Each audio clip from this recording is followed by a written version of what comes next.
कहते हैं एक पीढ़ी कमाती है और उसकी तीसरी पीढ़ी गंवा देती है। मतलब पहली पीढ़ी में अगर कोई कमाता है, कोई परिवार को सक्षम, सुदृढ़, संपन्न बनाता है, तो उसकी तीसरी पीढ़ी इसको खत्म कर देती है। दूसरी पीढ़ी में कैसे तैसे चलता है, तीसरी पीढ़ी खत्म कर देती है। लोग यूं ही कहते हैं 7 पुश्ते बैठ कर खाए, इतना कमा लिया है। लेकिन 7 पुश्ते बैठ कर खाए उतना कोई काम ही नहीं कर सकते। आने वाली पीढ़ियां उसको खत्म कर देती है। सच है, झूठ है, पता नहीं है, लेकिन अनुभव तो ऐसे ही आते हैं। आज उद्धव की अगर 3 पीढ़ी पीछे जाए तो उद्धव से पहले बाला साहेब और बाला साहेब से पहले प्रबोधनकार ठाकरे। अब ये केशव सीताराम ठाकरे, इन्होंने अपनी विचारधारा को कमाया था। केशव सीताराम ठाकरे ने कोई राजनीतिक बहुत बड़ी उपलब्धि हासिल की थी, ऐसे बिल्कुल नहीं है, लेकिन वो विचारधारा से बहुत बड़े थे। उन्होंने एक अलग ही विचारों को दुनिया के सामने रखा था। जब तब के प्रबोधनकार वाले विचार थे, पुरोगामी विचार थे, प्रतिगामियों को, खास करके ब्राह्मणों को वो गालियां देते थे, वो उन्होंने बहुत कमा लिया था। लेकिन उनके विचारों की समृद्धता को तीसरी पीढ़ी उद्धव ठाकरे खत्म करते चली गई। प्रबोधनकार ठाकरे के बाद बाला साहब ठाकरे से भी लोग जुड़ते चले गए, लेकिन उद्धव ठाकरे ने उसे खत्म कर दिया। जब से उद्धव ने होश संभाला है, जब से, मतलब बाला साहब ठाकरे के बाद बाला साहब ठाकरे का राजनीतिक उत्तराधिकारी कौन होगा, राज या उद्धव, ये चर्चा चलती थी। तब उद्धव तो फोटोग्राफी में मग्न थे, फोटोग्राफी किया करते थे। थोड़े बहुत काम भारतीय विद्यार्थी सेना को लेकर राज ठाकरे किया करते थे। लेकिन जब से उद्धव ने अपने पार्टी में ध्यान देना शुरू कर दिया, तब से क्या हुआ? छगन भुजबल तो उद्धव के जमाने के नहीं थे, लेकिन छगन भुजबल पहले चले गए, उसके बाद गणेश नाइक चले गए, उसके बाद नारायण राणे चले गए, उसके बाद राज ठाकरे चले गए, उसके बाद एकनाथ शिंदे चले गए, और आज 6 सांसद चले गए। 60 साल की उम्र में 6 बड़ी टूट का सामना शिवसेना को करना पड़ा। 6 बड़ी, जिसमें शिवसेना की नींव को ही हिला डाला, और ये सब उद्धव के नेतृत्व में हुआ है। एक बात आपने सुनी होगी, जो भी शिवसेना से गद्दारी करता है, उस वक्त का बाला साहब का शब्द था ये, शिवसेना से गद्दारी करता है, उस गद्दार को फिर स्वीकृति नहीं मिलती दुनिया में, वो या अपने राजनीतिक करियर से उद्ध्वस्त हो जाता है। इस नैरेटिव को सेट किया गया था। ये इसलिए किया गया था कि शिवसेना से कोई बागी ना बने। बागी अगर कोई बनता है तो उसको राजनीतिक दृष्टि से खत्म किया जाता है, यह बात बोली जाती थी। हाँ, कोई अपना अधिकार भी दिखाने लगता है तो उसे खत्म किया जाता है, ये भी बात बड़े दबके आवाज में बोली जाती थी। और तब के ठाणे के जिला प्रमुख, जिनके लिए ठाणे का शिवसेना प्रमुख यह शब्द भी इस्तेमाल किया जाता था, आनंद दिघे के साथ क्या हुआ, इसके ऊपर बहुत बड़ी चर्चा भी होती है।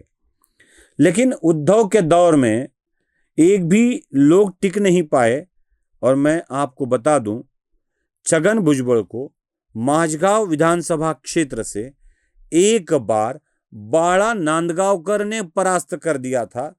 उसके बाद छगन भुजबल के राजनीतिक ग्राफ को ऊंचा जाते हुए कोई रोक नहीं पाया। छगन भुजबल माझगांव छोड़ के येवला चले गए, नासिक में, वहां से चुनकर आने लगे। छगन भुजबल एक बड़े नेता के रूप में उभर आए। छगन भुजबल के राजनीतिक ग्राफ को रोकने की ना तो किसी में हिम्मत थी, ना कोई कर पाया। छगन भुजबल अपने आप खड़े हो गए। नैरेटिव तो सेट किया गया था कि सब कुछ खत्म हो जाता है। गणेश नाइक के साथ क्या हुआ? ना गणेश नाइक के छूटने के बाद नवी मुंबई की म्युनिसिपल कॉरपोरेशन को गणेश नाइक से हटा पाए, न गणेश नाईक को विधायक बनने से रोक पाए, न गणेश नाईक के बेटे को सांसद बनने से रोक पाए, कोई रोक नहीं पाया। गणेश नाईक आज अपने बल पर पार्टियां बदलते बदलते सक्षम रूप से खड़े हैं। एक दो चुनाव में नारायण राणे की हार को अगर छोड़ दिया जाए, उनके बेटे, उनके खुद की हार को छोड़ दिया जाए, तो नारायण राणे उसके बाद राज्य में मंत्री बने, केंद्र में मंत्री बने, सांसद बने, उनके बेटे विधायक बने, उनके बेटे मंत्री बने, जिला पंचायत पर उन्हीं का कब्जा रहा। इस बात को भूलना नहीं चाहिए। शिवसेना छोड़ दी थी नारायण राणे ने, लात मार कर चले गए और अपने आप को, अपने पैरों को खड़ा कर सके, इतना बड़ा किया। एकनाथ शिंदे महाराष्ट्र के मुख्यमंत्री बने, उप मुख्यमंत्री बने, इनकी पूरी की पूरी पार्टी ले गए, कुछ नहीं बिगाड़ पाए उद्धव, कुछ नहीं बिगाड़ पाए।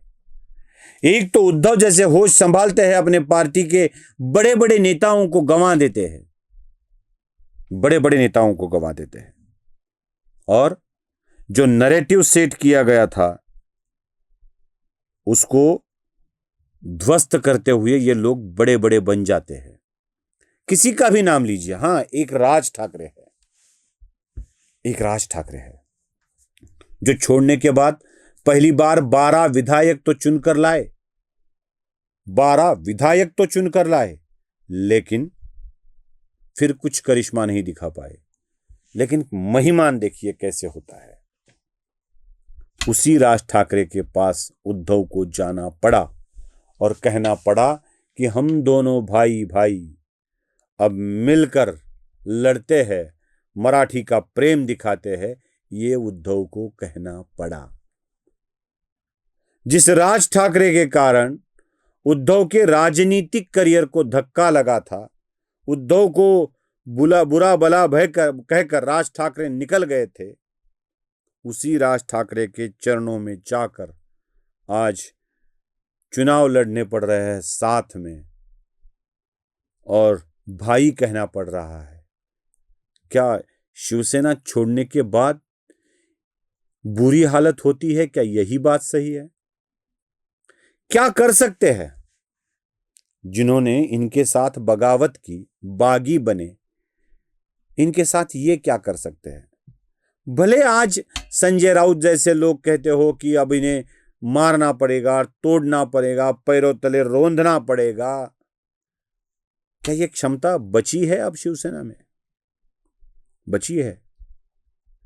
सहानुभूति प्राप्त करने के लिए, संवेदना प्राप्त करने के लिए स्टेज पर जाकर बड़े बड़े शब्दों में, बड़े बड़े अल्फाजों में भाषण तो दिए जाते हैं, लेकिन क्या असल में ये सहानुभूति के पात्र है? ये खुद अपनी पार्टी को संभाल नहीं पाए। अब तीसरी पीढ़ी और आ रही है, एक जो बाला साहब ने कमाया वो तीसरी पीढ़ी गंवाएगी, आदित्य ठाकरे की। क्योंकि बाला साहब के बाद तो शिवसेना के प्रमुख उद्धव ही बने। उद्धव के बाद अगर कोई प्रमुख बनेगा तो आदित्य बनेगा। मतलब बाला साहब ने जो कमाया वो आदित्य गंवा देगा, और यही गंवाना तीसरी पीढ़ी में आ जाता है। आज आदित्य भी अपने पिता की तरह अपनी पार्टी को अपनी सहज तरीके से नहीं संभाल पा रहा है। इनकी दिक्कत यह है कि ये अपने ही खुशमस्करों में इतने व्यग्र है कि पार्टी में क्या हो रहा है यह उनको समझ में ही नहीं आ रहा है। इसीलिए ये दोनों बाप बेटे मिलकर ही पार्टी को खत्म कर देंगे। नमस्ते।